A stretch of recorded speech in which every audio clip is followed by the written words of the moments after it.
ఓం శ్రీ గురుభ్యో నమః. శ్రీమద్భగవద్గీత మొదటి అధ్యాయం అర్జున విషాద యోగము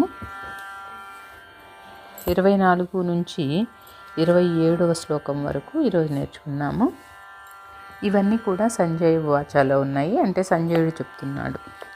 సంజయ ఉవాచ ఏవముక్తో హృషీకేశో గుడాకేశేన భారత సేనయోరుభయోర్मध्ये స్థాపయిత్వా రథోత్తమం భీష్మద్రోణప్రముఖతః సర్వేషాం చ మహీక్షితాం ఉవాచ పార్థ పశ్యైతాన్ సమవేతాన్ కురూనితి.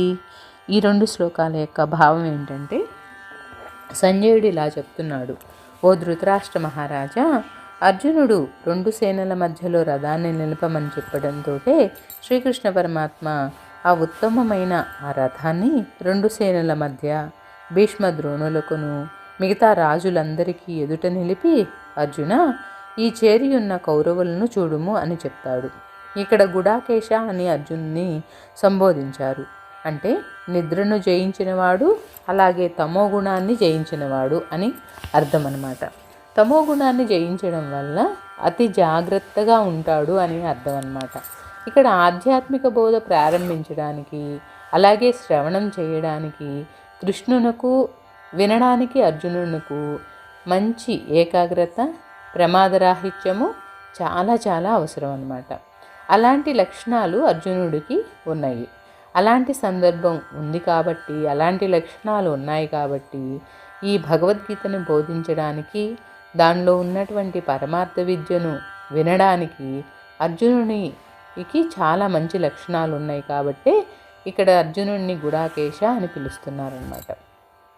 అయితే ఈ కురుక్షేత్ర సంగ్రామంలోనే ఈ భగవద్గీతని బోధించడానికి కారణం ఏంటంటే, అతనికి అప్పుడే విషాదం కలిగింది.